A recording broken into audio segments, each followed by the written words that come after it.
only 40% of U.S. family-owned businesses make it to the next generation. Hmm.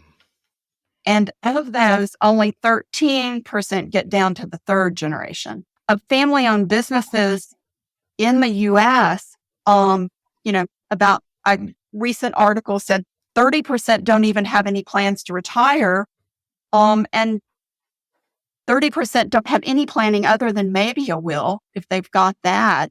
And so it's just really important for a business owner to plan their exit strategy or what if something happens to them.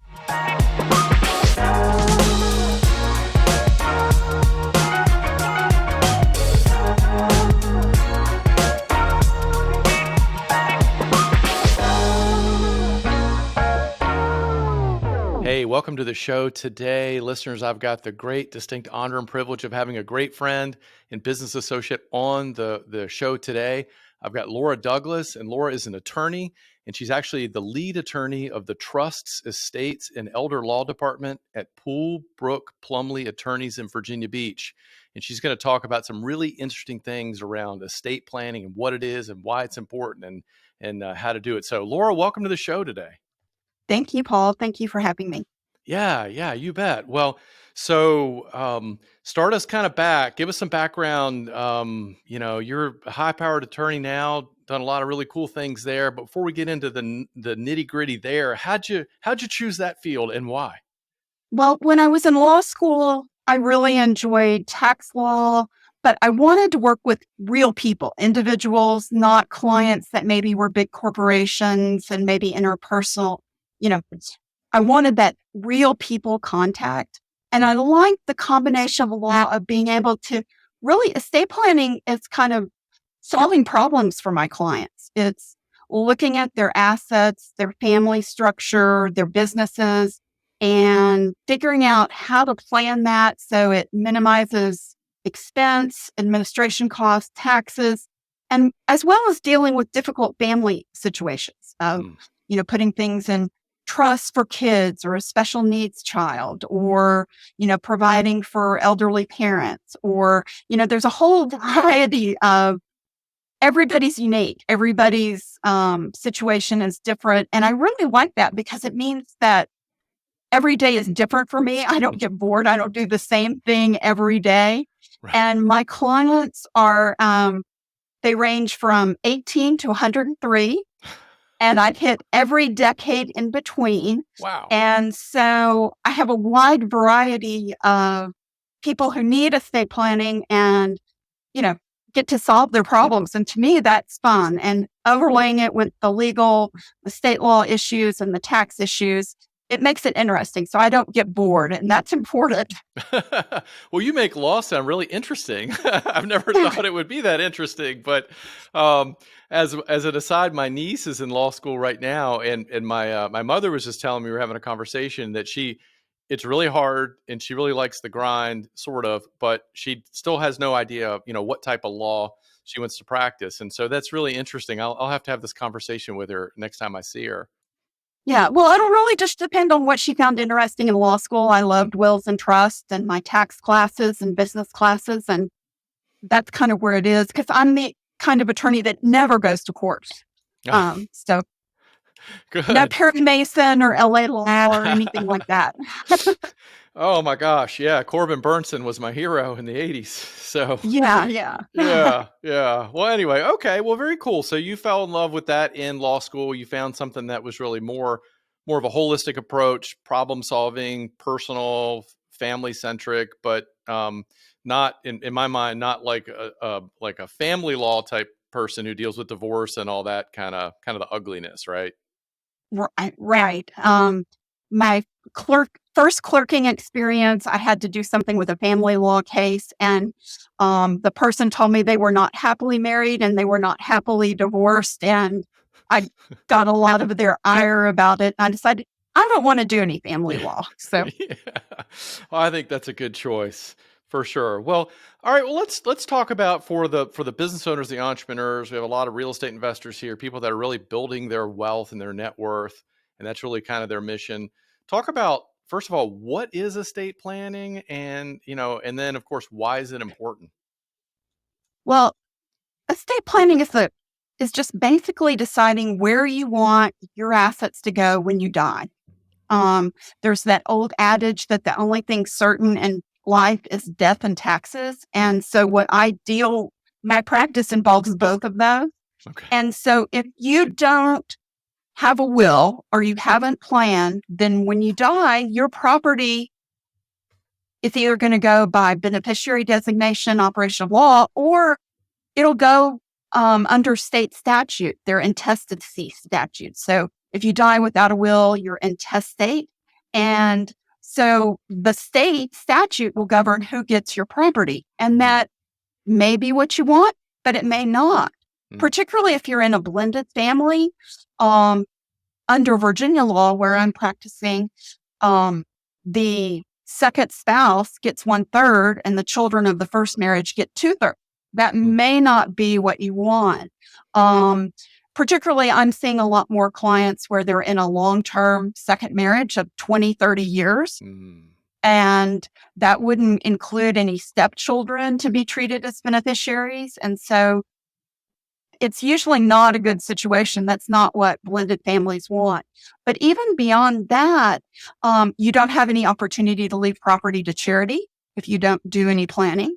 And if you have, like Paul, like you and I have, young adult children, you don't have any, or minor children, you don't have any ability to leave that property in trust with restrictions or limiting access until they're older if you don't do any planning at all. And not to mention that, your business, everything would have to be probated, and how are you going to want your business to go? Your business assets. You may want them to go to one child who's working in the business, or you may want them divided equally. It may include key employees, but if you don't do any planning, none of those thoughts that you may have had of how you want to dispose of your property will happen. So somebody said famously, if you fail to plan, you plan to fail. Is that what you're saying here? Exactly. And, my practice is both estate planning and estate administration. And I hate to see it where clients come to me and I'm like, oh, if we could have only done some planning, it would have saved you money, legal costs, taxes, and just been so much smoother, better. Just everybody would have been much happier if we could have done some planning. Do you avoid in the situations? I mean, obviously nothing is bulletproof, but when you do with a proper estate planning, do you avoid the sort of, you hear about these stories of the inter-family squabbles once the parent or whomever has the assets dies and the siblings are fighting each other out over, this, that, and the other thing? Right. I mean, we do see that where, family squabbles that date back decades come into play when, they're instead of working cooperatively to divide up mom or dad's property, and a lot of misunderstandings occur. So I see where parents could have done a better job of, planning what they wanted, preparing their kids for how they wanted the property to go, particularly if it's maybe, sometimes clients, if they made a lot of lifetime gifts to one child, maybe, given them business interest or something, and then they want to equalize things at their death. So take that into account. Or if they've loaned money to one child and help them get started, most people want to treat their kids equally. And so sometimes, if you don't do planning, then that may not happen. For example, like if you loan one child money, that won't necessarily count against their share if we don't put it in the documents. Right. Which could cause some serious consternation, let's say, between the siblings. Yes. Very unhappy. I did have one, a really old will, and it left I think mom was thinking she was dividing things equally, but she provided one account went to one child. It was worth $200,000. Another account went to a different child. It was only worth $50,000. And some very rural real estate went to the other two kids. And then that turned out to be worth almost $1 million. So clearly things were not 25% equally all, through that. And, that I don't think was really what she probably wanted. And probably maybe at the time she was initially thinking about it, things were equal in value. And she thought she was, doing the best thing. But that one was very hard to explain to the child who wasn't getting very much. There's nothing we can do at this point in time. Right. Well, that leads to a question that maybe we'll address later because it might be the cart in front of the horse a little bit. But this idea of, it sounds like to me this is more than just a snapshot in time, right? This is something that has to be reviewed and updated periodically when as someone's situation changes, right? While they're still alive, clearly. Right. It is a snapshot. I do assign my clients homework for getting their whole asset picture, because it's important to know what assets you have and what types. And so for business owners, some things are straightforward: checking accounts, savings accounts, brokerage accounts, CDs. The financial assets are usually pretty easy. But also, how do you have those titled with your spouse? Are they jointly or not? If they're not jointly, who's the beneficiary of that? I've seen sometimes beneficiaries, we set up bank accounts and do these accounts, 10 plus years pass. You don't remember what paperwork did I do? Now you can do most of it online, but you don't remember.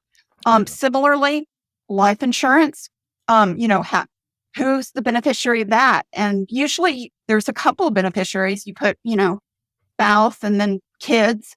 But, double checking and making sure those are in place. So that's one of the things I ask clients to provide is the whole asset picture, as well as their business interest. And particularly your audience includes a lot of real estate investors. So there's a lot of different LLCs that hold different property for liability purposes.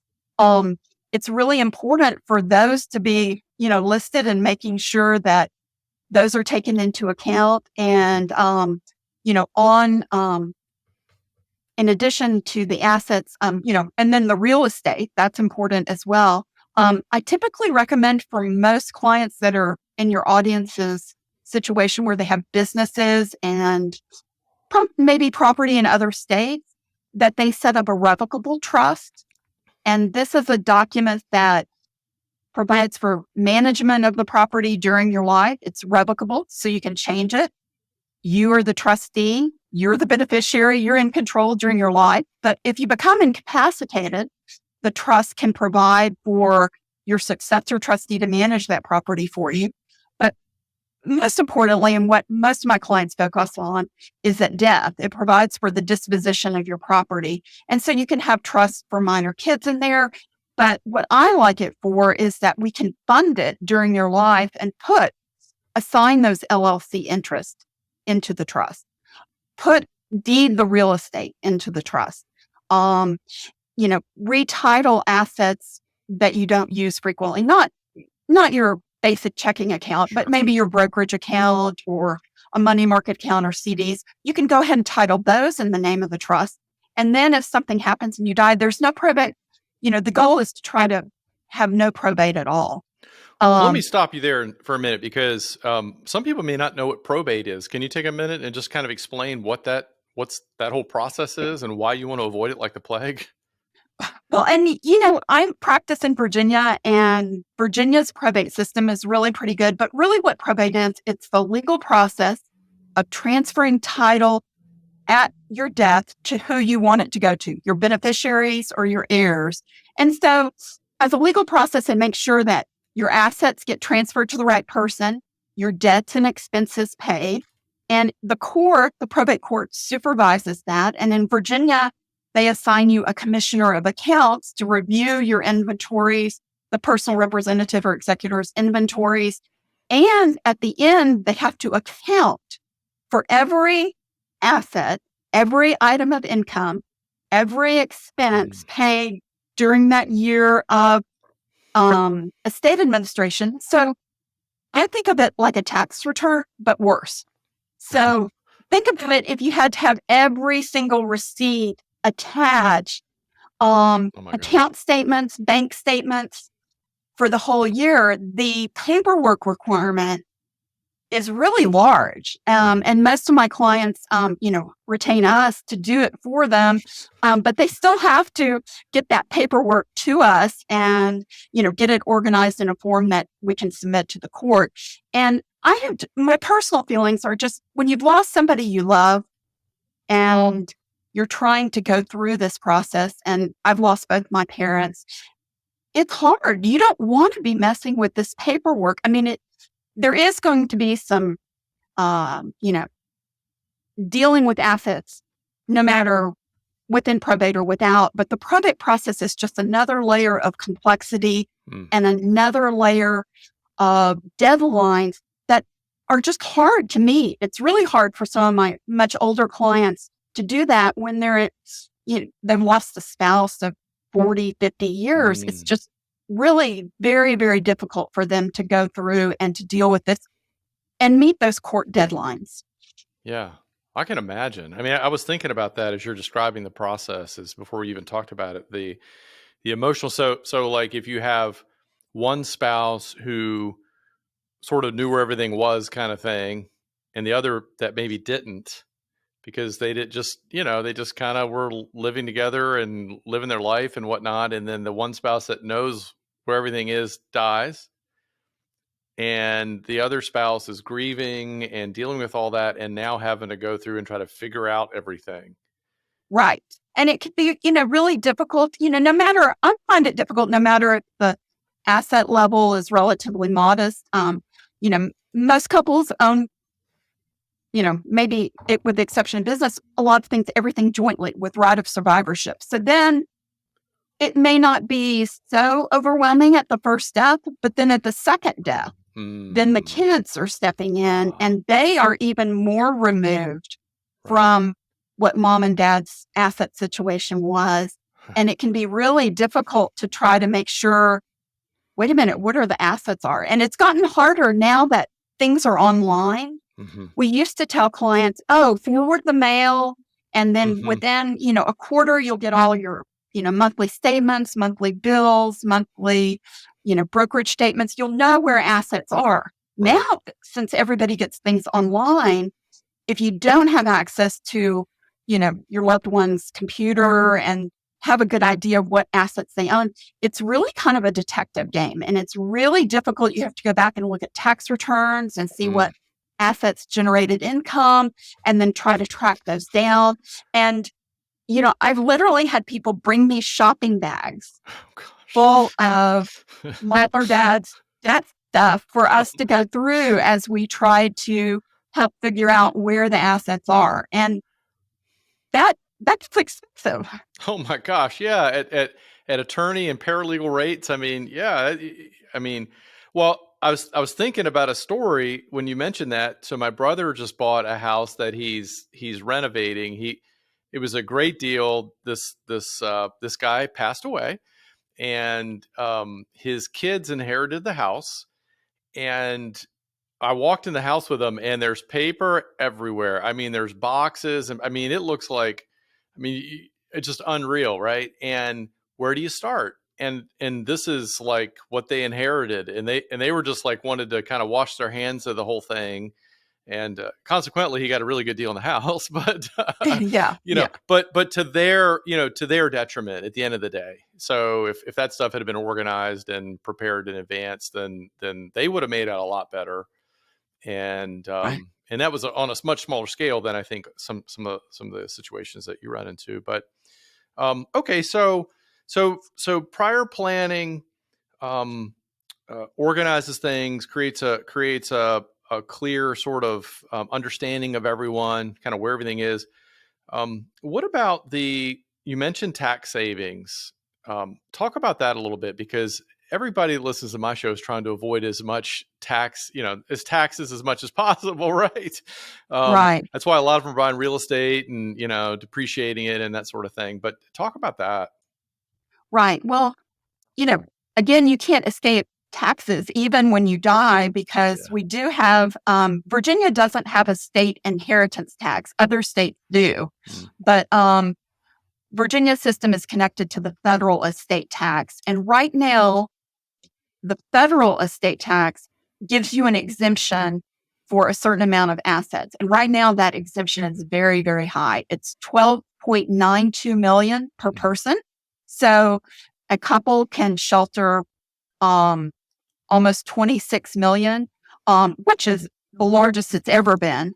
And so as a result, a lot of people don't have to worry about it. The problem with that is that when Trump passed the legislation that increased the exemption, it's set to sunset at the end of 2025. Congress didn't want to do the budget calculations and pay for it longer than that.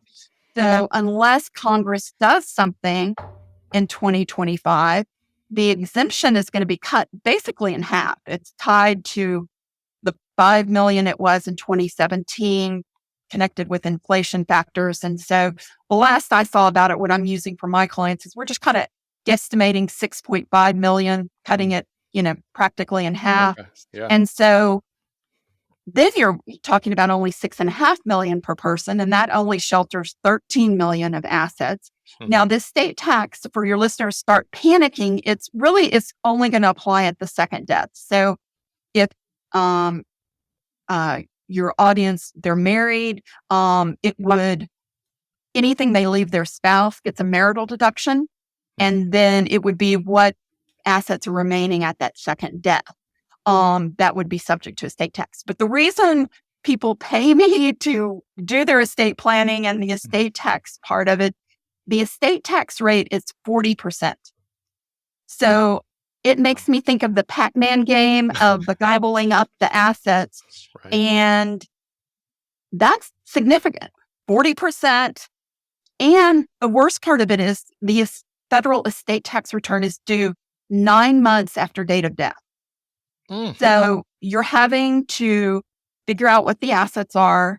If you're in that range where there's significant assets and you're going to have to pay an estate tax, you've got to have liquidity to pay those estate taxes. There's some limited ability to defer, to pay it over time if you've got a farm. But as a practical matter, and particularly for your audience of real estate investors and small business owners, they need some liquidity to pay that, because particularly in the real estate market, if you have a lot, I've had clients that have owned a lot in a small area. There's no way that can be sold and get fair market value or get top dollar for it if you're having to have essentially a fire sale. Right. And you don't always know. Markets turn up and down.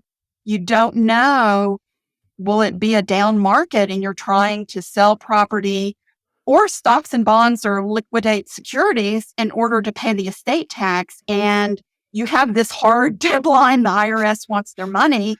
And you're looking at, gosh, if we could only wait until next year, or if we could do something different. And so that's another reason to do planning is some of my clients, we talk about it. We look at what their estate tax exposure is. We look at sometimes gifting options for them to go ahead and gift things, although it's an estate and gift tax exemption. So the gifting reduces your exemption, but also to use insurance. Insurance is one of those few things that if it's structured properly, it's not includable as an asset subject to estate tax. So that does give you some liquidity to have in a irrevocable life insurance trust to let your estate borrow or buy assets from your estate.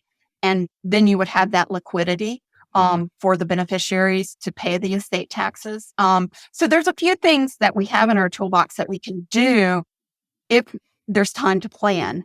And, sometimes people forget the thing with insurance is that you need to be insurable.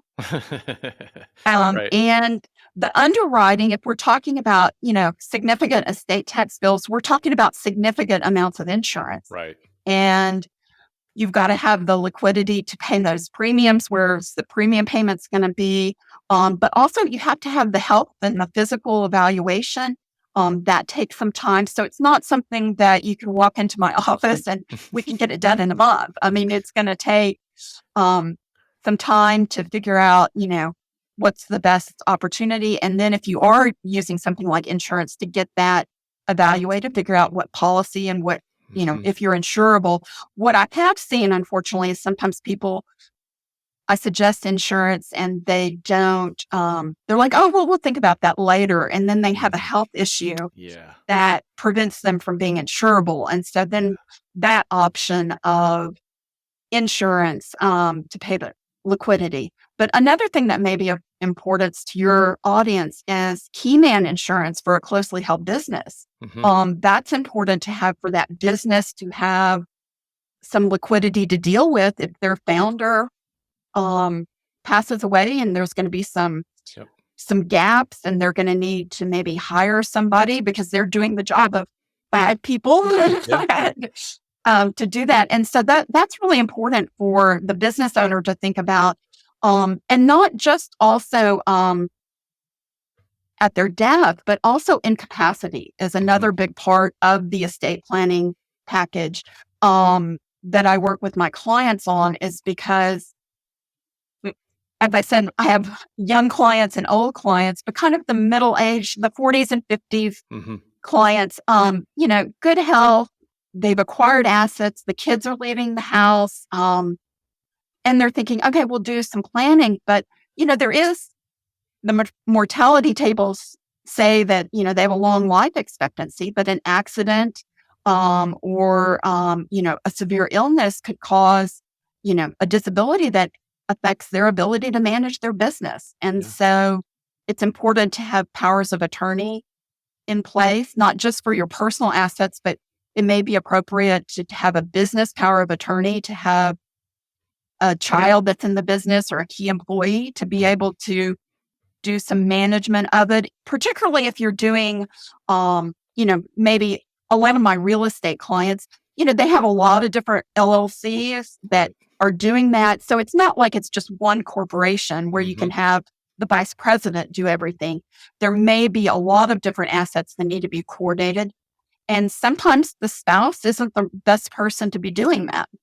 And so it's really important to think about that, because one of the things when I was graduating from law school, there was a business we were familiar with, and the gentleman got Alzheimer's, and he had an operating oil and gas business and no powers of attorney in effect. So the state had a conservator to manage this business. Now, we attorneys, I think we're good at details, but I don't think necessarily a court-appointed attorney is going to have the sophistication to operate a complicated business. No.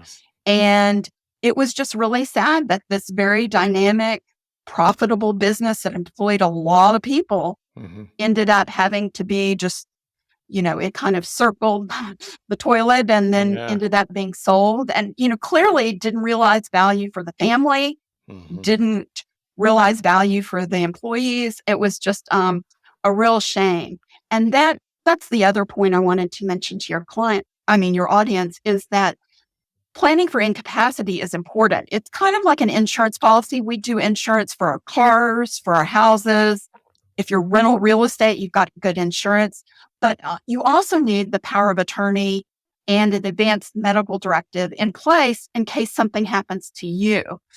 Because under Virginia law in most states, if you've got somebody who can make healthcare decisions for you and somebody who can manage your financial assets, file tax returns for you, you don't need a guardian conservator appointed under state law.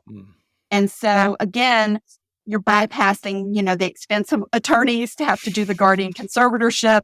And that conservator has to account, just like in probate, for every item of income and expense, rightfully, to make sure that things are done correctly. But if you have a power of attorney and you've appointed an agent you trust, then you don't have that overlay of expense and administration. One of the sad things that we had happened to a potential client, they were on my schedule, but I hadn't met with them yet. And the husband got COVID and they had nothing in place. And I was, negotiating with the head of the hospital. Can we get somebody in, mask and gown, just to sign the power of attorney? Right. And they said no. No. They're in the COVID ward. We cannot get anybody in there. They didn't let a chaplain get in there and sign a advanced medical directive, but the hospital wouldn't let any of their personnel notarize or anything, and they wouldn't let us in. Wow.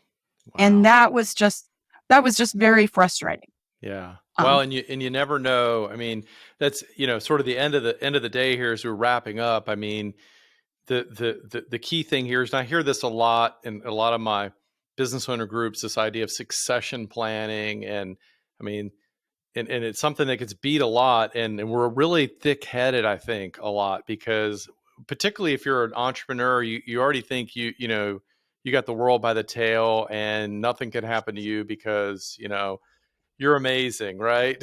You've come through the fire.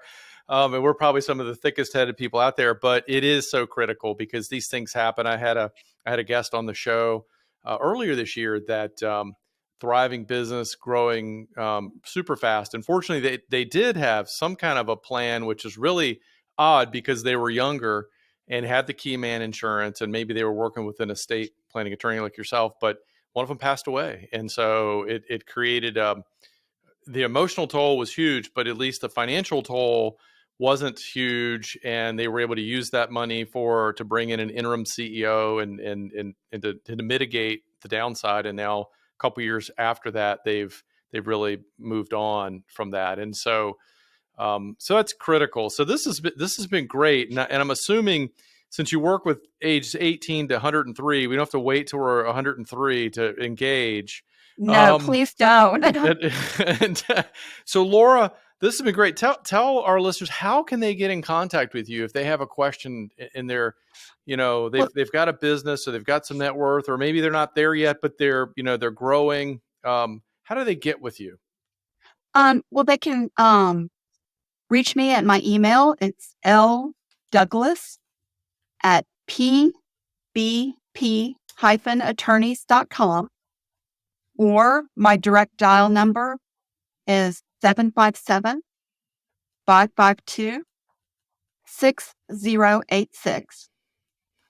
Also, you can find my law firm that I'm with is Poolbrook Plumley in Virginia Beach.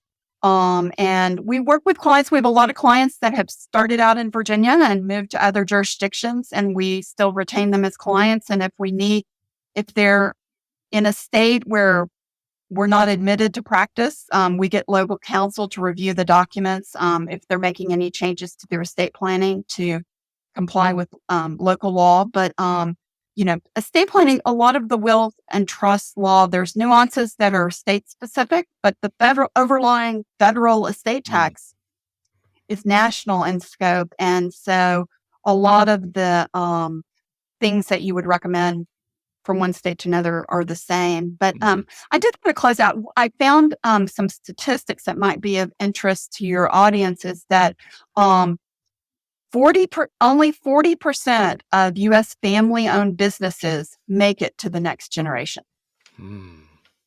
And of those, only 13% get down to the third generation.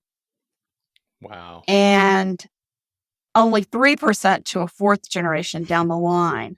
So it's very, what goes into the reason it doesn't pass down in the family, it's just very, very difficult. And of family-owned businesses in the U.S., about a recent article said 30% don't even have any plans to retire, and 30% don't have any planning other than maybe a will, if they've got that. And so it's just really important for a business owner to plan their exit strategy, or what if something happens to them. They've worked so hard. So many of my clients have created amazing businesses, and I'm just in awe of what good stewards they've been, of the resources they've been given, and how they've hustled and created. And then just to see that not go farther, not realize value for the family, maybe even being, if a sale is the exit strategy, but just not being in good position to take advantage of the succession opportunities that are out there. Well, that's amazing, the numbers there, and I'm a little bit surprised, a little bit not surprised. And the good book that I read says we have an obligation to pass our wealth to the kids' kids, right? And so there is some Right. obligation there to try to steward that beyond our time on this ball of mud Yeah. as it spins sort of out of control. But anyway, well, Laura, that's been great. Thank you so much for being here today.